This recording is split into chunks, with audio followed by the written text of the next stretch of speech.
오늘 설교 제목은 큰 기쁨의 좋은 소식입니다. 오늘 우리가 함께 읽은 누가복음의 말씀은 우리가 잘 아는 이야기죠. 즉 천사가 목자들에게 나타나서 예수님 탄생했다라고 하는 전해주는 그런 이야기입니다. 예수님의 탄생 이야기는 4개 복음서에 마태복음하고 누가복음서에 이 2가지에만 기록되어 있습니다. 마태복음서에는 여러분 다 아시죠? 별을 보고 동방박사들이 아기 예수 찾아온 이야기가 있습니다. 이제 저렇게 크리스마스 때 되면은 저게 뭐냐? 동방박사 3명 왔다. 마태복음에서만 기록되어 있는 말씀이고요. 그렇죠? 항상 크리스마스 카드에 보면 저렇게 나와 있죠. 누가복음서에는 천사들에게서 소식을 들은 목자들의 이야기, 셰퍼드 이야기까지 들어있죠. 그래서 저렇게 천사가 말이죠. 밤에 목자들한테 나타났다는 겁니다. 이게 누가복음이에요.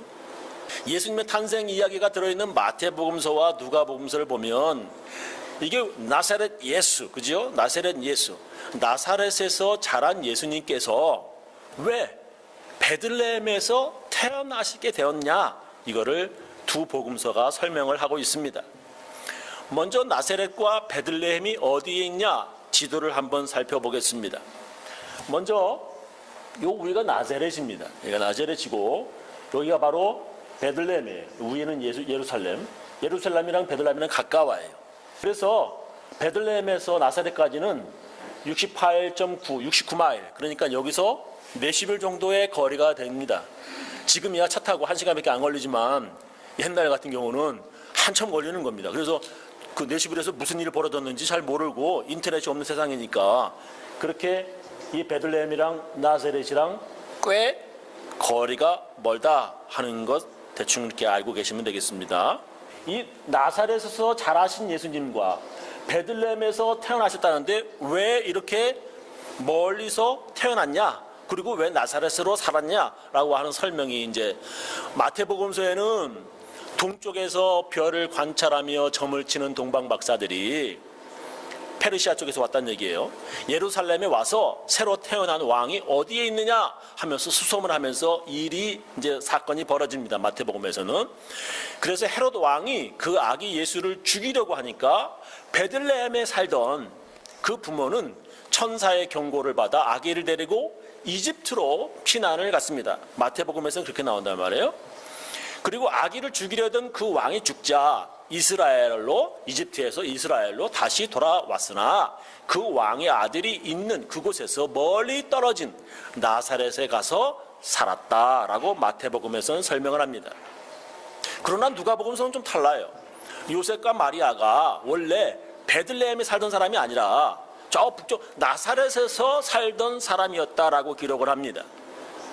근데 인구조사라고 하는 센서스라고 하는 인구조사에 하라고 하는 로마 황제의 명령에 따라 자기 고향인 베들레헴에 호적 등록을 하러 갔다가 예수님이 그곳에서 태어나게 되었다. 누가복음은 그렇게 기록을 하고 있습니다. 누가복음 2장 1절 오늘 읽은 말씀이죠. 이때에 가이사 아우구스토가 명령을 내려 천하로 다 호적 인구조사하라 했으니 이 호적은 구레뇨라고 하는 사람이 시리아 총독되었을 때에 첫 번 한 것이라. 모든 사람이 호적하러 각각 고향으로 돌아가매 요셉도 다윗의 집 족속인고로 갈릴리 나사렛에서 동네에서 유대를 향하여 베들레헴이라 하는 다윗의 동네로 자기 고향으로 그 정원한 마리아와 함께 호적하러 올라가니 마리아가 이미 잉태되었더라. 거기 있을 그때에 해산할 날이 차서 마다들을 낳아 강보로 싸서 구유에 뉘었으니 이는 사관의 그 여관, 호텔 이런 곳에 방이 있을 곳이 없음이러라. 그 지경에 목자들이 밖에서 밤에 자기 양떼를 지키더니 이제 천사가 나타난 얘기를 하는 거예요. 이렇게 나사렛에서 자란 예수님이 베들레헴에 태어나시게 된 이유를 누가복음서는 이렇게 역사적으로 설명하고 있습니다. 달라요. 그죠? 왜 다르냐? 제가 누가복음 시작에 말씀드렸죠? 데이터가 틀리다는 거예요. 그죠? 그림을 보면 이렇게 마태복음과 누가복음이 다릅니다. 자, 여기가 이제 요 까만 게 누가복음이고 빨간 게 마태복음인데, 베들레헴에 살던 사람들이 이집트로 도망갔다가 다시 나사렛으로 살게 됐다. 이것이 바로 마태복음이고, 누가복음은 원래 나사렛 살던 사람인데 인구조사를 갔다가 다시 올라갔다라고 하는 게 누가복음서의 이야기라 하는 겁니다. 그리고 바로 그 다음에 이제 누가복음서에 천사가 목자들에게 나타나 이렇게 말합니다. 주의 사자가 곁에 서고 주의 영광이 저희를 두루 비침에 크게 무서워하는지라. 천사가 이르되 무서워 말라. 보라, 내가 온 백성에게 미칠 큰 기쁨의 좋은 소식을 너희에게 전하노라. 오늘날 다윗의 동네에 너희를 위하여 구주가 나셨으니 곧 그리스도 주시니라. 천사가 나타나서 목자들한테 예수님 탄생을 이야기를 하여 주는 겁니다. 주의 사자가 천사가 목자들에게 모든 사람에게 큰 기쁨이 될 좋은 소식, 예수님 태어나심, 복음을 전하는 것입니다. 저는 여기를 읽으면서 궁금한 것이 있습니다. 왜 천사들이 하필 목자들에게 나타나서 알려주는 거냐 이 말이에요. 거기 의사들도 있고요, 선생도 있고요, 군인도 있고요, 그죠? 별 사람 다 있는데 왜 하필 목자들한테 나타나서 알려주는 거냐 말이에요. 저는 이게 좀 궁금해요. 마태복음에서는 동방박사들이 별을 보고 찾아와 왕이나 많은 지도자급 사람들이 이제 알게 되어서 그렇게 막 소동이 벌어지는데, 누가복음서에는 목자들에게 천사가 전해주어서 고작 주위에 있던 몇 명의 목자들만 알게 되었습니다. 마태복음에서는 왕이 알고 지도자급 대제사장과 서기관들 같은 높은 사람들이 알아서 큰 소동이 벌어졌습니다. 마태복음에서는 급기야 베들레헴의 어린 아기들이 탈해당하는 비극이 일어났습니다. 그러나 누가복음에서는 양을 치는 몇 명의 목자들만 알고 조용히 그냥 지나가 버렸습니다. 왜 그런 것입니까? 여기에서 우리는 마태가 전하려고 하는 마태복음서와 누가가 전하려고 하는 누가복음이 다른 것을 알아야 합니다. 오늘도 수많은 교회에서 같은 성경 본문을 가지고 목사들이 설교하는 모두 다 다릅니다. 그죠? 목사들의 설교가 모두 똑같으면 이게 큰 일이 벌어집니다. 전에 어떤 목사님이 다른 목사님 설교를 인터넷에서 다운로드 받아가지고 자기 설교 인양 이렇게 카피 따가지고 설교하다가 발각돼가지고 큰 문제가 되는 것을 보았습니다. 같은 성경 본문이라도 목사의 해석에 따라 설교가 다 달라야 합니다. 목사에 따라 설교가 다르듯이 예수님 탄생도 마태와 누가의 해석이 모두 다를 수 있는 것입니다. 어떤 사람은 왜 예수님의 탄생 이야기가 마태복음하고 누가복음하고 서로 다르냐? 이게 다 거짓말이야! 이렇게 주장을 합니다. 그런 사람들은 책을 더 많이 좀 읽으셔야 되고요, 공부를 좀 더 해야 하는 사람들입니다. 같은 사건이라도 어디에서 바라보았느냐에 따라 다르고요, 같은 역사라도 그것을 본 각 사람에 따라서 모두 다른 것입니다. 먼저 마태복음의 예수님 탄생 이야기를 읽으면 이게 예수님하고 모세하고 비교하는 것을 발견합니다. 출애굽기에 보면 모세가 태어날 때 아들이면 모두 죽이라고 이집트 바로 왕의 명령이 있었습니다. 아들이면 다 죽여요. 그래서 모세는 죽을 뻔했고, 마찬가지로 예수님도 그렇게 헤롯 왕 때문에 죽을 뻔해서 이집트로 피난을 가죠. 그죠? 또한 모세는 사람을 죽이고 미디안으로 도망갔다가 자기 죽이려고 하는 바로 왕이 죽자 이집트로 모세가 다시 돌아옵니다. 예수님도 자기를 죽이려고 하는 왕이 죽자 이스라엘로 다시 돌아왔습니다. 모세 하면 홍해가 떠오르고 예수님 하면 요단강이 생각납니다.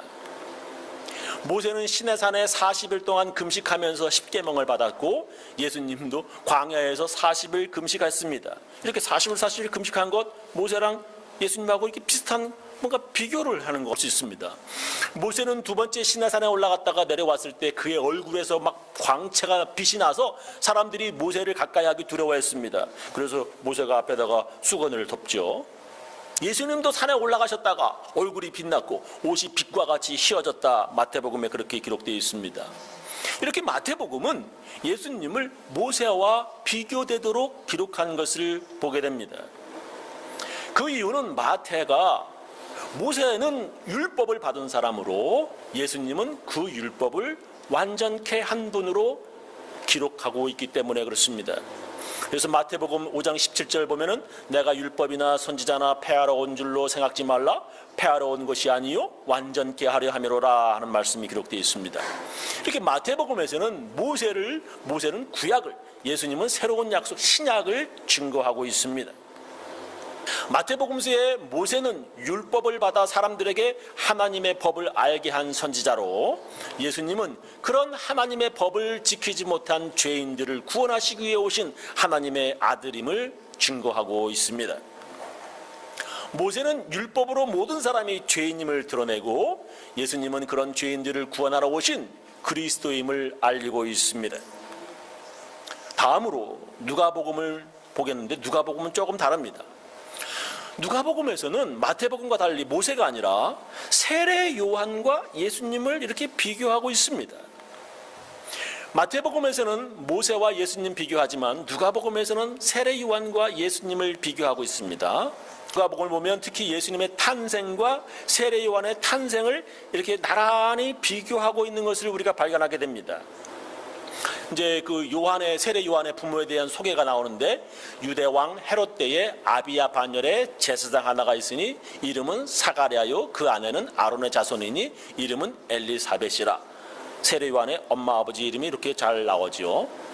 예수님의 부모에 대한 소개가 또 나옵니다. 다윗의 자손 요셉이라는 사람과 종혼한 처녀에게 이르니 그 처녀의 이름은 마리아라. 요셉과 마리아 이름이 이렇게 딱 비교돼서 나옵니다. 천사 가브리엘이 사가랴에게 나타나서 이제 아들을 낳을 건데 세례 요한이라 하라 이렇게 알려주죠. 마찬가지로 가브리엘이 마리아에게 나타나요. 예수님 태어난다고. 천사가 무서워 말라 아들을 낳으리니 이름을 요한이라 하라 이렇게 얘기를 해줍니다. 천사가 일러 가로되 사가랴여 무서워 말라 너의 간구함이 들린지라 네 아내 엘리사벳이 네게 아들을 낳아주리니 그 이름을 요한이라 하라. 천사가 무서워 말라 아들을 낳으리 이름을 예수라 하라. 요 말씀이 또 나와요. 그러니까 세례 요한 나오고 이렇게 예수님 나오고 말이죠. 천사가 일러 가로되 마리아여 무서워 말라 네가 하나님께 은혜를 얻었느니라. 보라 네가 수태하여 아들을 낳으리니 그 이름을 예수라 하라. 그죠? 이 사가랴가 자기가 나이가 많은데 어떻게 아들을 낳을 수 있냐 의심을 합니다. 사가랴가 천사에게 그러되 내가 이것을 어떻게 알리요 내가 늙고 아내도 나이 많으니이다 하고서 이게 의심을 해 얘기 들었는데, 마리아도 마찬가지로 의심합니다. 마리아가 천사에게 말하되 나는 사내를 알지 못하니 어찌 이 일이 있으리까. 이렇게 읽어가면서 말이죠. 비교가 됩니다. 세례 요한하고. 할례할 8일이 되어서 이름을 요한이라고 하고 또 예수라 하는 그런 성경 구절이 또 비교가 됩니다. 누가복음 1장 59절 보면 8일이 되매, 아기가 태어난 지 8일째 되매 아이를 할례하러 와서 서컴시전이죠. 그 부친의 이름을 따라 사가랴라 하고자 하더니 그 모친이 대답하여 가로되 아니라 요한이라 할 것이라 하매 저희가 가로되 네 친족 중에 이 이름으로 이름한 이가 없다 하고 그 부친께 형용하여 무엇으로 이름하려 하는가 물으니 저가 서판을 달라 하여 그 이름은 요한이라 쓰매 다 기이 여기더라. 8일째 할례 받을 때 이름을 요한이라 한 겁니다. 예수님 보지만 할례할 8일이 되매 그 이름을 예수라 하니 곧 수태하기 전에 천사에 일거든 말하라. 이렇게 할례할 때 세례 요한, 할례할 때 예수 이렇게 나오는 거예요. 이렇게 누가복음에 세례 요한과 예수님이 비교되는 글이 계속 이어집니다. 그 당시에 많은 사람들은 예수님을 세례 요한이 다시 살아난 것이라고 믿었습니다.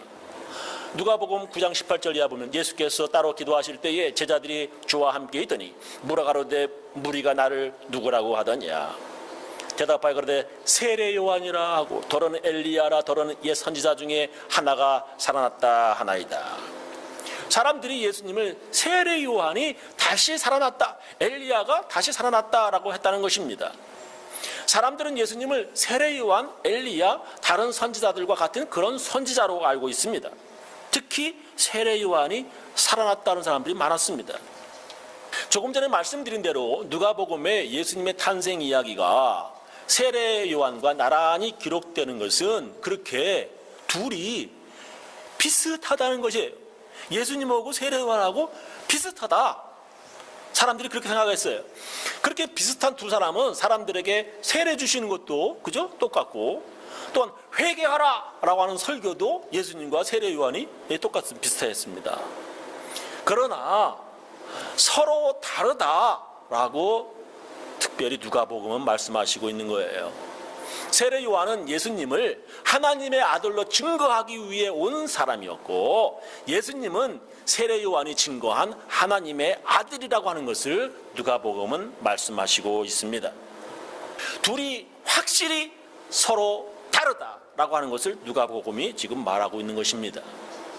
세례 요한은 오직 유대인만을 상대하였습니다. 세례 요한은 오직 유대인들만을 상대했어요. 예수님은 이방인과 죄인, 더러운 병자들까지 만나주시고 그들과 함께 식사도 함께 하셨던 것을 기록하고 있습니다. 그죠? 귀신 들린 사람 멀리 거라사지방까지 가셔가지고 무덤 속에서 막 소리 지르는 그런 사람까지도 만나러 가시는 거 보게 됩니다. 세례 요한은 아무도 살지 않는 광야에 숨어 사는 것처럼 이렇게 머물면서 금식하고 몸을 괴롭히는 고행을 세례 요한은 하지만, 예수님은 자유롭게 여행 다니시면서 사람들 만나시고 또 함께 죄인들과 함께 맛있게 음식을 즐기셨습니다. 세례 요한은 그냥 고행을 하고 금식하는 거예요. 근데 예수님은 많이 드셔, 많이 마시고. 예수님은 이렇게 세례 요한과 비슷했지만 달랐다라고 하는 것입니다. 그것보다도 더 다른 것은 세례 요한은 율법을 철저히 지켜야 하는 것으로 가르쳤습니다. 세례 요한은 율법을 많이 가르쳤어요. 예수님에게는 그런 율법이 왜 만들어졌는지 하나님의 뜻을 더 깊이 알기를 예수님께서 원하셨습니다. 그래서 철저한 율법을 지킨 세례 요한과 달리 예수님은 안식일 문제로 바리새인들과 많은 논쟁을 하셨습니다. 세례 요한은 율법 때문에 사람들과 논쟁을 한 얘기가 없어요. 그러나 예수님은 율법 때문에 많은 논쟁을 하셨습니다. 예수님은 그런 율법을 자기들도 다 지키지도 못하면서 말이죠. 다른 사람들 비난하고 손가락질하는 사람들 예수님께서 아주 싫어하시고 책망하셨습니다. 요즘에 교회도 마찬가지예요. 자기도 다 지키지도 못하면 다른 사람하고 손가락질하고, 예수님이 그런 사람들을 아주 싫어하셔요. 또한 자기들도 다 지키지 못하면서 다 지킨 척하는 위선적인 사람들을 예수님은 아주 싫어하셨습니다. 그래서 예수님은 태어나실 때부터 왕이나 제사장, 서기관들, 부자들에게 알려지는 것이 아니라 누가복음에서는 별스럽지 않은 목자들에게, 천사들이 나타나서 목자들에게 예수님의 소식을 알리고 있는 것입니다.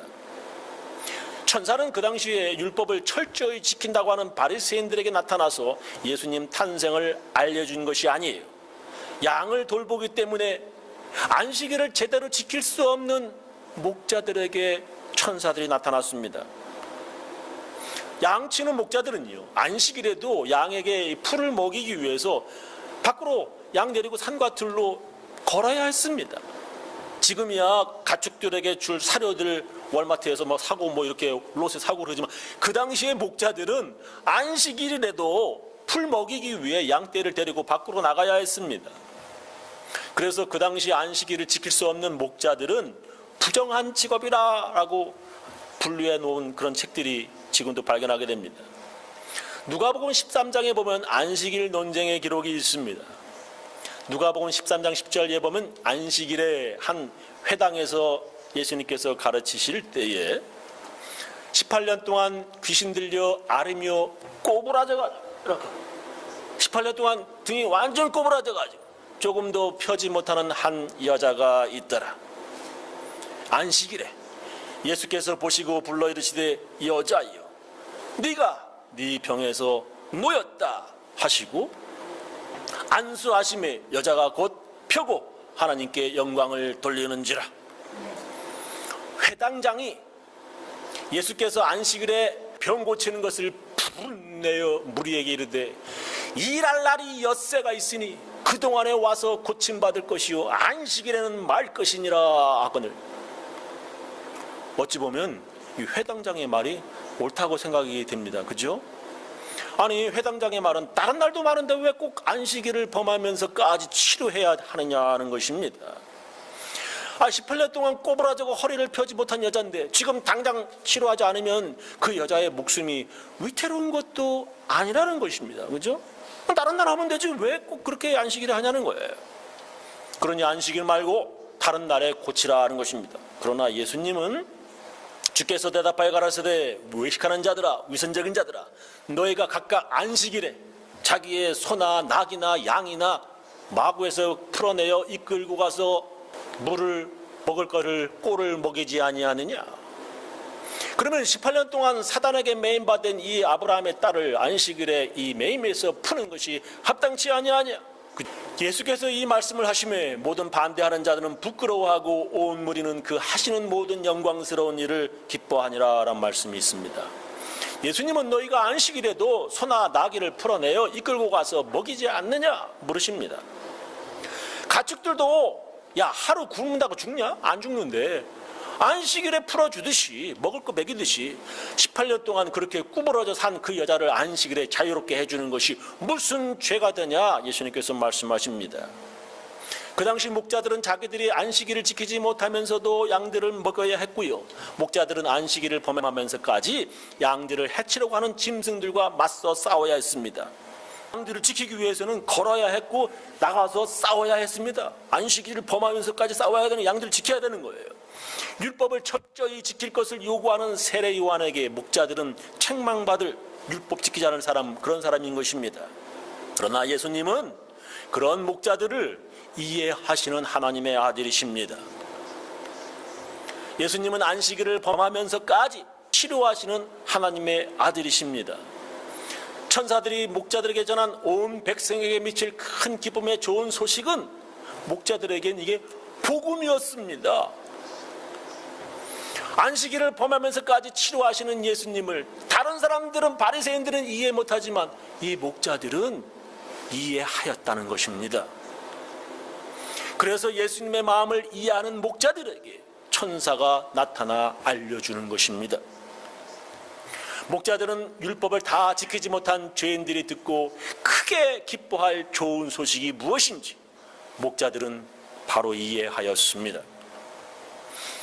그것은 이제는 율법이 아니라 예수를 그리스도로 믿는 믿음으로 말미암아 구원받는 큰 기쁨의 좋은 소식입니다.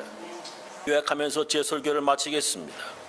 마태복음은 동방박사들이 아기 예수 탄생을 알게 되는데 누가복음은 목자들이 알게 됩니다. 그 이유가 무엇입니까? 그것은 목사들의 설교가 다르듯이 각 복음서들이 전하려고 하는 의도가 다 다르기 때문입니다. 마태복음은 예수님과 모세를 비교하면서 모세는 율법을 주었고 예수님은 복음을 주신 분이라는 것을 알리고 있습니다. 모세는 모든 사람이 죄인임을 알게 한 사람이고 예수님은 그런 죄인들을 구원하신 분이라는 것을 마태복음에서는 얘기하고 있습니다.